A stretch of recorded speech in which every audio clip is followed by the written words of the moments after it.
നമസ്കാരം.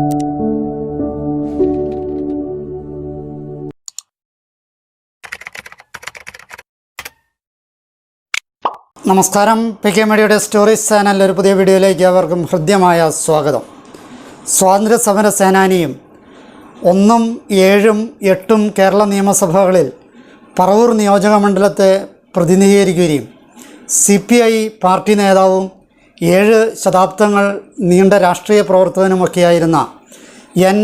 ശിവൻപിള്ളയെക്കുറിച്ചാണ് ഈ വീഡിയോയിലൂടെ നിങ്ങളുടെ മുമ്പിൽ അവതരിപ്പിക്കുന്നത്. മുൻ നിയമസഭാംഗം P. രാജുവിൻ്റെ പിതാവും കൂടിയാണ് അദ്ദേഹം. ആദ്യകാല ജീവിതത്തെ നോക്കാം. കലാപ്പറമ്പിൽ മാധവൻ പിള്ള, കീറ്റേടത്ത് ജാനകിയമ്മ ദമ്പതികളുടെ മകനായി 1918 ഫെബ്രുവരി 4 കെടാമംഗലത്താണ് അദ്ദേഹം ജനിച്ചത്. എറണാകുളം ജില്ലയിൽ വടക്കൻ പറവൂർ താലൂക്കിൽ ഏഴിക്കര പഞ്ചായത്തിൽ വരുന്ന സ്ഥലമാണ് കെടാമംഗലം. ചെല്ലമ്മയാണ് ഭാര്യ. മുൻ നിയമസഭാംഗം P. രാജു, രാധാകൃഷ്ണൻ, രഘു, ഗംഗ എന്നിവരാണ് മക്കൾ. രാഷ്ട്രീയ ജീവിതത്തെ നോക്കാം. 7 ദശാബ്ദങ്ങൾ നീണ്ട രാഷ്ട്രീയ പ്രവർത്തനകനാണ് ശിവൻപിള്ളയുടെ. 1936കളിൽ സ്വാതന്ത്ര്യസമര പ്രസ്ഥാനങ്ങളിൽ അദ്ദേഹം സജീവമായി പങ്കെടുത്തു. 1938 അദ്ദേഹം കോൺഗ്രസ് പാർട്ടിയിൽ അംഗമായി.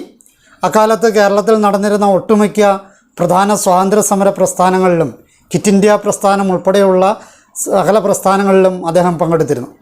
ഇദ്ദേഹം 7 വർഷത്തോളം ജയിൽവാസം അനുഷ്ഠിച്ചിട്ടുണ്ട്. തിരുവിതാംകൂറിൽ ഉത്തരവാദിത്തപ്പെട്ട സർക്കാർ വേണമെന്ന സമരത്തിലും പാലിയം സമരത്തിലും ഇദ്ദേഹം സജീവ പങ്കാളിയായിരുന്നു. 1.5 വർഷക്കാലം ഒളിവിലും കഴിയേണ്ടി വന്നിട്ടുണ്ട്. കോൺഗ്രസ് പാർട്ടിയിലായിരുന്നു ആദ്യകാലത്ത് പ്രവർത്തിച്ചതെങ്കിലും പിന്നീട് കമ്മ്യൂണിസ്റ്റ് പാർട്ടി ഓഫ് ഇന്ത്യ എന്ന CPI പാർട്ടി പ്രവർത്തകനായി. 1957 1982 1987 നടന്ന നിയമസഭാ മത്സരങ്ങളിൽ വടക്കൻ പറവൂരിൻ്റെ പ്രതിനിധിയായി തിരഞ്ഞെടുക്കപ്പെട്ടു. 1982 മുതൽ 84 വരെ ഗവൺമെൻറ് അഷുറൻസ് സമിതിയുടെ ചെയർമാനായും അദ്ദേഹം പ്രവർത്തിച്ചിട്ടുണ്ട്. രാജ്യത്ത് ആദ്യമായി വോട്ടിംഗ് യന്ത്രം പറവൂരിൽ വന്ന കഥ ഇദ്ദേഹത്തിൻ്റെ ജീവിതവുമായിട്ട് വളരെ ബന്ധപ്പെട്ടതാണ്. ബാലറ്റ് പെട്ടി മാറ്റി വോട്ടിംഗ് യന്ത്രം സ്ഥാപിച്ചതിന് പിന്നിലെ ചരിത്രത്തിൽ എറണാകുളം ജില്ലയിലെ പറവൂരുകാർക്ക് കൂടി ഇടമുണ്ട്. 1982 നിയമസഭാ തെരഞ്ഞെടുപ്പിലായിരുന്നു പറവൂർ മണ്ഡലത്തിൽ രാജ്യത്ത് ആദ്യമായി വോട്ടിംഗ് യന്ത്രം പരീക്ഷണാർത്ഥം എത്തിയത്. മണ്ഡലത്തിലെ 84 ബൂത്തുകളിലെ 50ഓളം ഇടങ്ങളിൽ ബാലറ്റ് പെട്ടിക്ക് പകരം വോട്ടിംഗ് യന്ത്രം ഉപയോഗിക്കാൻ തീരുമാനിച്ചതോടെ പറവൂരുകാർ ചരിത്രത്തിൻ്റെ ഭാഗമാവുകയായിരുന്നു. മുഴുവൻ ബൂത്തുകളിലും വോട്ടിംഗ് യന്ത്രം ഉപയോഗിക്കാനായിരുന്നു തീരുമാനിച്ചത് എങ്കിലും ആവശ്യത്തിന് യന്ത്രം എത്താതിരുന്നതിനാൽ മറ്റു ബൂത്തുകളിൽ ബാലറ്റ് പെട്ടികൾ തന്നെ ഉപയോഗിക്കേണ്ടി വന്നു.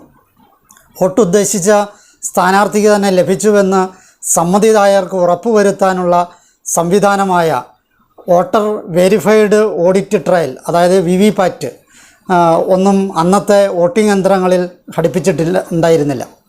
യന്ത്രത്തിനെതിരെ രാഷ്ട്രീയ കക്ഷികൾ എതിർപ്പുമായി രംഗത്തെത്തി. എന്നാൽ സകല എതിർപ്പുകളെയും വകഞ്ഞുമാറ്റി തെരഞ്ഞെടുപ്പ് കമ്മീഷൻ പുതിയ സംവിധാനത്തിൽ ഉറച്ചു നിന്നു. ബാലറ്റ് പേപ്പറിൽ സീൽ കുത്തി സമ്മതിദാനാവകാശം വിനിയോഗിക്കുന്നവരുടെ ഇടയിൽ ബട്ടണിൽ ഞെക്കി വോട്ട് ചെയ്ത് അങ്ങനെ പറവൂരുകാർ ചരിത്രത്തിൽ ഇടം പിടിച്ചു. CPI സ്ഥാനാർത്ഥി N. ശിവൻപിള്ളയും കോൺഗ്രസ് സ്ഥാനാർത്ഥി AC ജോസും തമ്മിലായിരുന്നു അന്ന് പ്രധാന മത്സരം. പോളിങ്ങും വോട്ടെണ്ണലുമെല്ലാം രാജ്യം ഉറ്റുനോക്കി. ഫലം വന്നപ്പോൾ CPI സ്ഥാനാർത്ഥി N. ശിവൻപിള്ള ജയിച്ചു. 123 വോട്ടിൻ്റെ ഭൂരിപക്ഷത്തോടെയാണ് അദ്ദേഹം നിയമസഭയിലെത്തിയത്. ഇതോടെ തിരഞ്ഞെടുപ്പിൽ കൃത്രിമത്വം നടന്നു എന്നാരോപിച്ച് എതിർ സ്ഥാനാർത്ഥി AC ജോസ് കോടതി കയറി. 1951 ജനപ്രാതിനിധ്യ നിയമപ്രകാരം ബാലറ്റിലൂടെ വോട്ട് രേഖപ്പെടുത്തണമെന്നാണ് പറഞ്ഞിട്ടുള്ളതെന്നും വോട്ടിംഗ് യന്ത്രം ഉപയോഗിക്കുന്നതിന് അംഗീകരിച്ചിട്ടില്ലെന്നും അദ്ദേഹം വാദിച്ചു. സുപ്രീം കോടതി ജോസിൻ്റെ വാദം അംഗീകരിച്ചതോടെ തിരഞ്ഞെടുപ്പ് അസാധുവായി. കോടതി വ്യവഹാരങ്ങൾ പൂർത്തിയാക്കാൻ 2 വർഷമെടുത്തു. 1984 വോട്ടിംഗ് യന്ത്രം ഉപയോഗിച്ച 50 ബൂത്തുകളിൽ മാത്രമായി വീണ്ടും തിരഞ്ഞെടുപ്പ് നടന്നു. യന്ത്രത്തിന് പകരം ബാലറ്റ് പേപ്പർ ഉപയോഗിച്ചായിരുന്നു തിരഞ്ഞെടുപ്പ്. മുഖ്യ സ്ഥാനാർത്ഥികൾ AC ജോസും ശിവൻപിള്ളയും തന്നെയായിരുന്നു. ആ തിരഞ്ഞെടുപ്പും രാജ്യം ഉറ്റുനോക്കി. തിരഞ്ഞെടുപ്പ് ഫലം വന്നപ്പോൾ ശിവൻപിള്ള തോറ്റു. AC ജോസിന് 1446 വോട്ടിൻ്റെ ഭൂരിപക്ഷം കിട്ടി. പിന്നീട് വോട്ടിംഗ് മെഷീനിലും നിയമത്തിലുമൊക്കെ ഒരുപാട് മാറ്റങ്ങൾ വന്നു. അവസാന കാലം നോക്കാം. എൻ ശിവൻപിള്ളയ്ക്ക് ഭാരത സർക്കാരിൻ്റെ താമരപത്ര പുരസ്കാരവും രാഷ്ട്രീയ പെൻഷനും ലഭിച്ചിട്ടുണ്ട്. വടക്കൻ പറവൂരിലെ സ്വകാര്യ ആശുപത്രിയിൽ വെച്ച് 2004 വാർദ്ധക്യ സംബന്ധമായ അസുഖങ്ങളെ തുടർന്ന് മാർച്ച് 13 പുലർച്ചെ 4:20 അദ്ദേഹം അന്തരിച്ചു.